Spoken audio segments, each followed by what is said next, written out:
సర్వమానవుల సంరక్షకుడైన ఆది సంభూతుడగు దేవుడు ప్రవేశించిన 24వ సంవత్సరము 31 దినాలు మనలను ఆయురారోగ్యములతో కాపాడి దైవం అనుగ్రహించిన 2వ నెల ఫిబ్రవరి నెల కొరకే దేవునికి స్తోత్రం.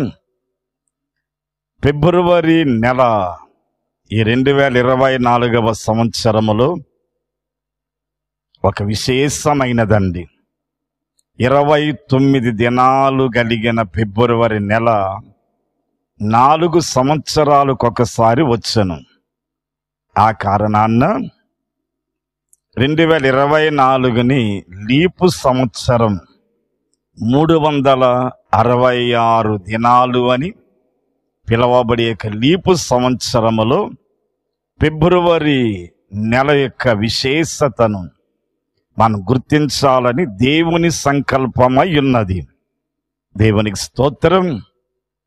ప్రతి నెల బ్లెస్సింగ్ ఆశీర్వాద ఆరాధనగా యూట్యూబ్ ద్వారా మీకు ఒక 15 నిమిషాల పాటు దైవ సందేశాన్ని అందించటానికి దేవుడు చూపించుచున్న ఈ మాధుర్యమైన అవకాశాన్ని బట్టి దేవునికి స్తోత్రం.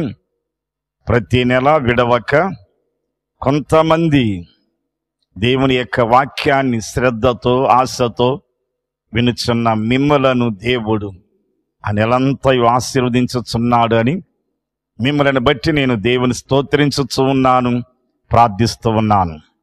ఇక సమయమందు ఫిబ్రవరి నెల యొక్క ఆశీర్వాద వర్తమానం సందేశం ఏమనగా February for ever. February for ever. For ever అనేటువంటి మాటకు మనమందరికీ తెలిసినటువంటి అర్థం ఏదనగా శాశ్వతముగా.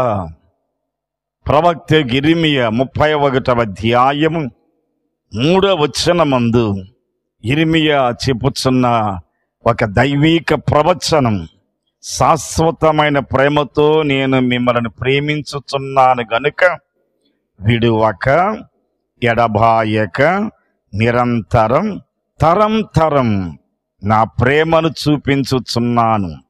ఫర్ ఎవర్ అనేటువంటి మాటకు 2వ అర్థం ఎప్పటికీ, for all the future times. భవిష్యత్తులో అన్ని వేళలలో అన్ని సమయాలలో దేవుడు మనలను విడవక ఎడబాయక కాపాడువాడై ఉన్నాడు అని ఈ విధంగా ఎన్నో పదాల యొక్క అర్థాలు మనకు కలవండి. Regularly, constantly, without any in season or season, God to be with you all. ప్రతి సమయమందును ప్రతి అనుకూలత లేని పరిస్థితులలో, సీజన్ అండ్ అన్సీజన్ టైమ్స్, దేవుడు మనతో ఉండేటువంటి వాడు. అందుకే ఈ యొక్క విశేషమైన 29 దినాలు కలిగిన ఈ ఫిబ్రవరి నెల యొక్క అంశం ఏదనగా ఫిబ్రవరి ఫర్ ఎవర్. దానిలో మొట్టమొదటిగా for ever faithful in February. The first point, ఫిబ్రవరి నెలలో విశ్వాసమందు శాశ్వతముగా నిలచి ఉండుట. 100వ కీర్తన 5వ వచనమందు దేవుని వాక్యం ఇలాగున మనలను హెచ్చరించుచున్నది. యెహోవా దయాళుడు, ఆయన కృప నిరంతరము ఉండును, ఆయన సత్యము తరతరములు ఉండును. తెలుగు బైబిల్లో ఆఖరు లైన్లో ఆయన సత్యము అనే మాట వ్రాయబడిందండి. ఇంగ్లీష్ బైబిల్లో ఈజ్ లవ్, ఆయన ప్రేమ తరతరములు నిరంతరము మనతో ఉండును. ఎందుకనగా మలాకి 3వ అధ్యాయం 6వ వచనమందు యాకోబు సంతతి వారు లయము కాలేదు.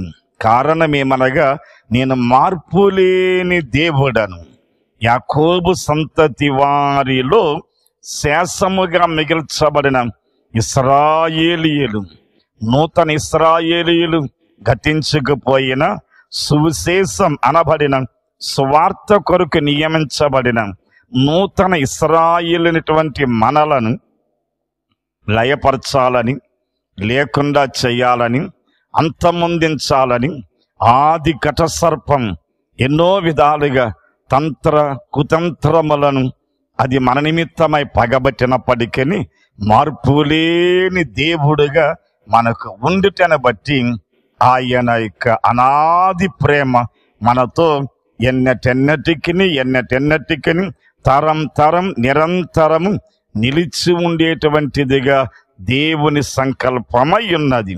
హెబ్రీయులకు రాసిన పత్రిక 13వ అధ్యాయం 8వ వచనం, Jesus Christ is the same yesterday and today and for ever. ఆయన ప్రభువైన యేసు క్రీస్తయుండి నిన్న నేడు నిరంతరం తరం తరం యుగ యుగాలు అని ఏకరీతిగా ఉండేటువంటి వాడు. He is unchangeable God. ఆయన మార్పులేని దేవుడు కావున ఆయన యొక్క కృప మన ఎడల ఎవర్ అండ్ ఫర్ ఎవర్, తరం తరం తరం నిరంతరము నిలచి ఉండును అని దేవుని వాక్యం సెలవీయబడుచు ఉన్నది. 2వ తిమోతి 2వ అధ్యాయం 13వ వచనం సెలవీయబడుచున్నది. ఏమని? ప్రభు యొక్క మాటలు పౌలు భక్తునిచే హెచ్చరింపబడుచున్నవి అనగా, మనము నమ్మదగని వారమైనప్పటికీ నమ్మదగిన దేవుని యొక్క వాత్సల్యత మన ఎడల ever and ever for ever మనతో తరం తరం నిరంతరం నిలచి ఉండుచు ఉన్నదండి. దానికి ఆంగ్లంలో ఒక మాట అంటాడండి, if we are faithless he remains faithful.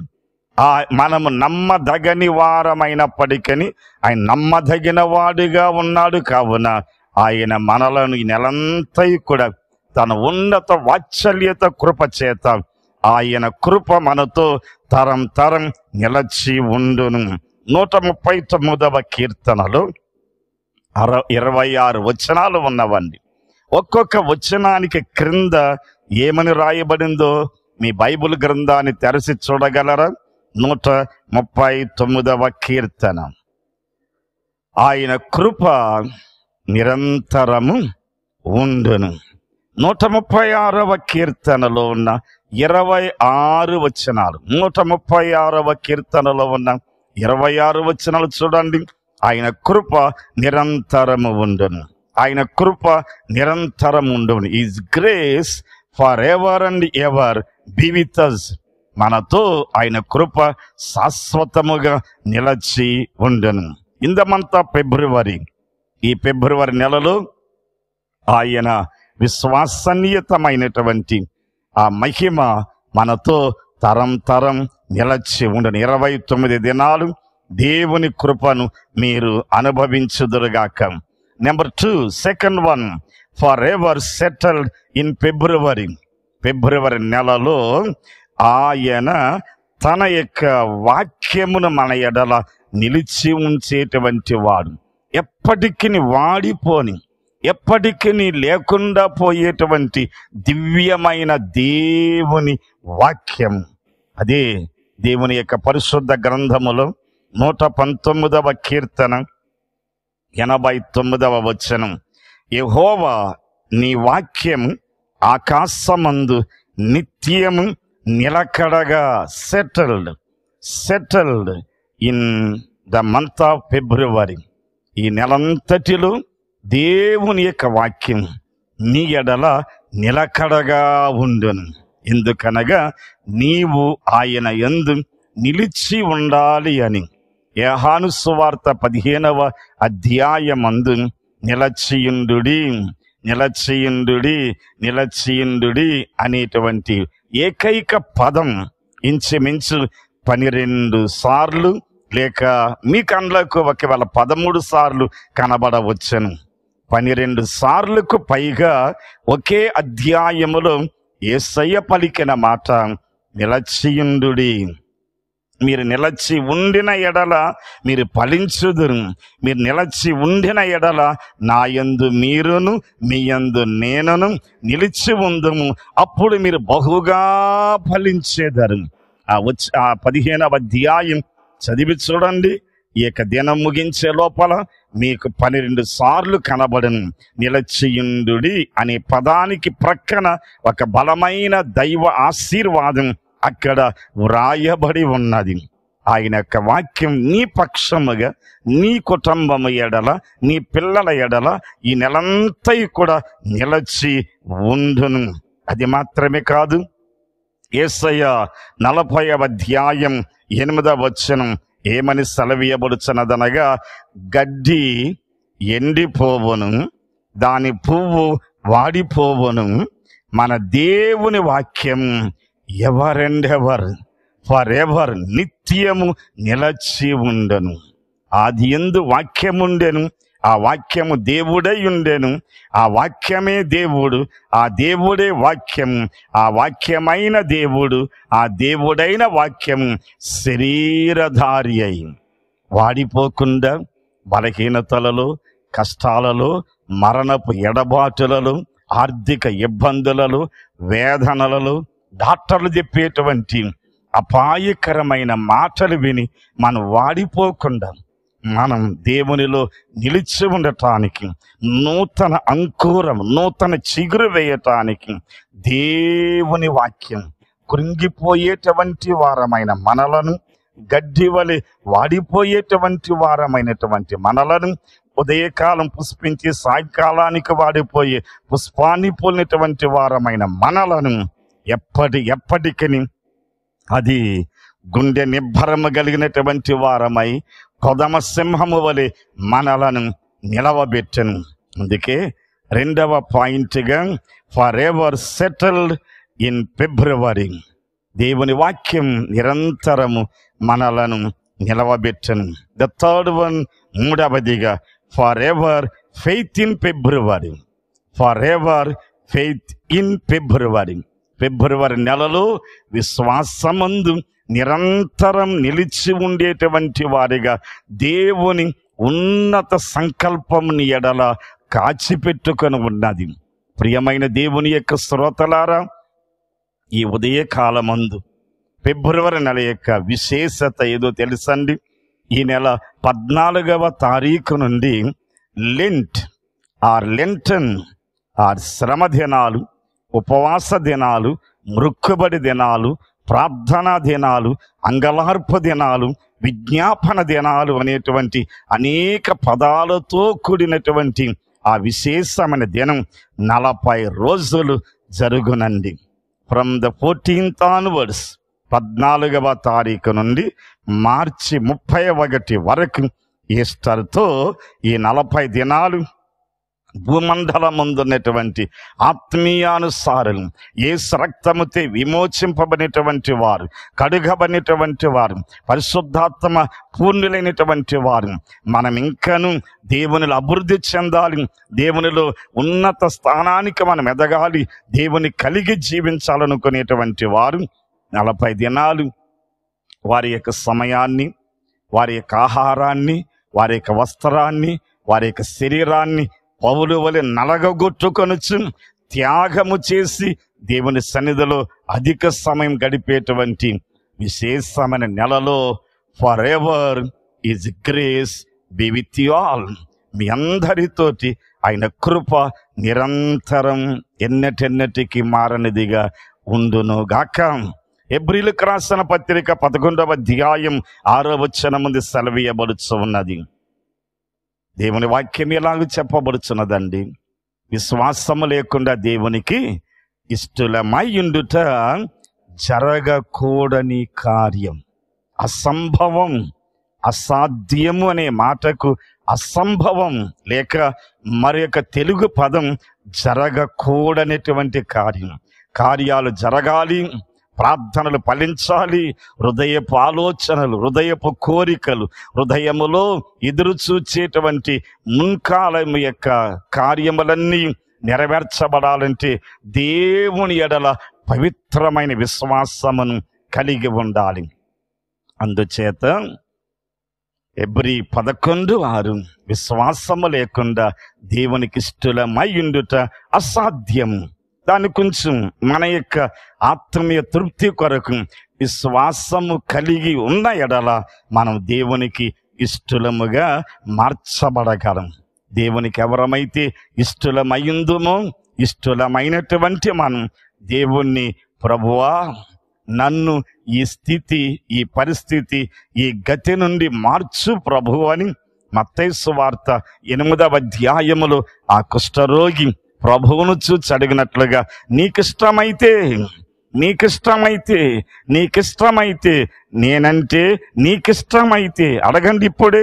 నేనంటే నీకిష్టమైతే, నా పిల్లలంటే నీకిష్టమైతే, నా కుటుంబం అంటే నీకిష్టమైతే, నా భర్త అంటే నీకిష్టమైతే, మా కుటుంబీకులందరూ నీకిష్టమైతే, యేసయ్యా మమ్మల్ని చూచి నీవు ఆశీర్వదించవా తండ్రి అని ప్రార్థిస్తే ప్రభువు నీ మదిలో, నీ చెవిలో, నీ అంతరాత్మలో నుండి నీతో మాట్లాడును. నాకిష్టమే, నీవు కోరినట్లుగా నీకు జరుగునుగాక.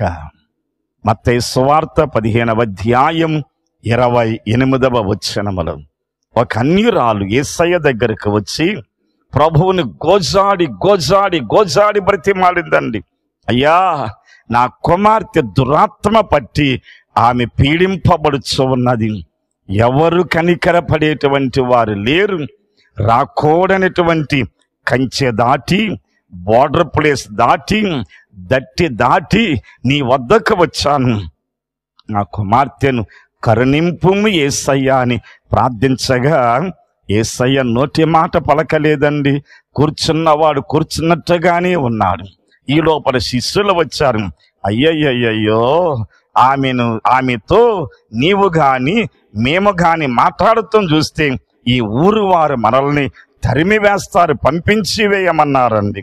ఆ తర్వాత యేసయ్య నోరు తెరచి ఒక మాట సూటిగా ఆమెకు రోషం పుట్టినట్లుగా చెప్పుకొచ్చాడండి. పిల్లలు తిను ఆహారమును కుక్క పిల్లలకు వేయుట న్యాయమా అనే మాట చెప్పిన వెంటనే ఆమె రోషం వచ్చి వెళ్ళిపోవలసింది మాని, ఆమె దీనురాలై పట్టిన దానికి 3 కాళ్ళన్నట్టుగా వైరాగ్యముతోటి యేసయ్య దగ్గర అనేటువంటి మాట, అయ్యా ఆ కుక్కనే నేను అనుకో, నా కుమార్తెను బాగు చేయమని ఆమెతో ప్రభు చెప్పగా యేసయ్య మరొక మాట అన్నారండి, నేను నా ఇంటి వారు ఇశ్రాయేలును రక్షించటానికి వచ్చాను గాని మీ యొక్క అన్యులను రక్షించటానికి నేను రాలేదు అని చెప్పగా, అయినప్పటికీ ఆమె ప్రభువుని విడవక ఎడబాయక ప్రార్థించుట మనం చూడగలం. చదివి చూడండి మత్తయి సువార్త 15వ అధ్యాయమందు ఆ స్త్రీ యొక్క మొండి పట్టుదల చివరికి యేసయ్య ఆమెను అగ్ని గుండములో పరిశోధించినట్లుగా పరిశీలించి తెలుసుకున్నటువంటి తరువాత యేసయ్య పలికిన మాట, అమ్మా నోరార ఒక అన్యురాలను తండ్రి యొగు దేవుడు పిలిచిన పిలుపు, అమ్మా నీ విశ్వాసము ఎంతో గొప్పది, నీవు కోరినట్టే నీకు జరుగునుగాక. ఈ లెంత్ దినాలలో ప్రియ సహోదరి సహోదరుడా, మారనటువంటి కరులు గట్టిపోయి మొద్దుబారిపోయినటువంటి కార్యాలు ఎన్నో నీ కుటుంబము లేకుండా పోలేదు. నీవు అనుభవిస్తున్నావు, కన్నీరు కారుస్తున్నావు, వ్యసనము చెందుతూ ఉన్నావు, కృంగిపోవచ్చు ఉన్నావు. రాత్రి జాములు నిద్ర పట్టక నీ మంచం మీద దొర్లాడి కన్నీరు కారుస్తూ ఉన్నావు. ప్రభువు నీతో చెప్పుచున్నటువంటి మాట, యేసయ్యా నిన్ను పట్టి విడవక నీలోనికి ప్రార్థిస్తున్నాను తండ్రి.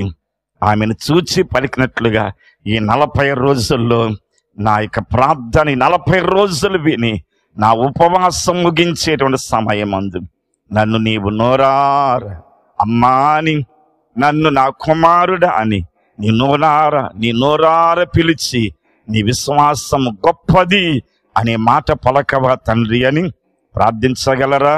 నా ప్రభువు నీ విశ్వాసాన్ని మెచ్చి నచ్చి అలాగ పలకటానికి నీ కుడిప్రక్కనే ఆ తండ్రి నిలిచి ఉన్నాడని నీవు చూడగలిగినట్లు నీ ఆత్మీయ మనోనేత్రాలు దేవుడు తెరచునుగాక. వారు శిష్యులైన వారు వచ్చారండి. లూకాసు వార్త 17వ అధ్యాయం 5వ వచనం, యేసయ్యా మాకు వెండి వద్దు, ఆస్తి వద్దు, అంతస్తు వద్దు, కానీ మేము ఒక చిన్న కోరిక, ప్లీజ్ మా యొక్క విన్నపాన్ని అంగీకరించుమయ్యా అని ప్రభు దగ్గరకు వచ్చి శిష్యులైన వారు రూపాంతరం చెందారండి. అపొస్తలులు అనగా పంపబడేవారు.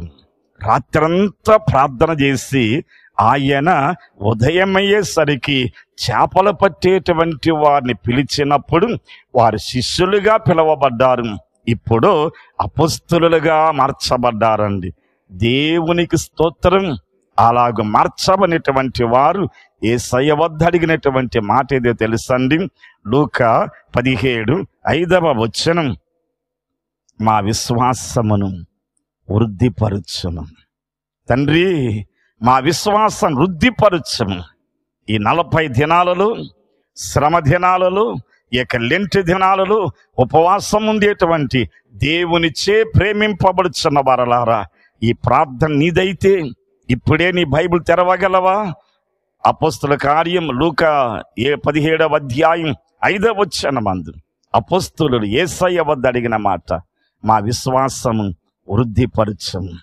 ఆ విశ్వాసం నీలో 30, 60, 100 అది అభివృద్ధి చెంది విశ్వాసివిగా మార్చబడితే ఆ విశ్వాసము మన మట్టయిపోయినా, మన ఎముకలు మన్ను తినివేసిన, హెబ్రీయులకు రాసిన పత్రిక 11వ అధ్యాయం 4వ వచనములో అతడు మరణము నొందియు మాట్లాడుచున్నాడనేటువంటి పరిశుద్ధ లేఖనాన్ని నెరవేర్చిన వారమగుదం.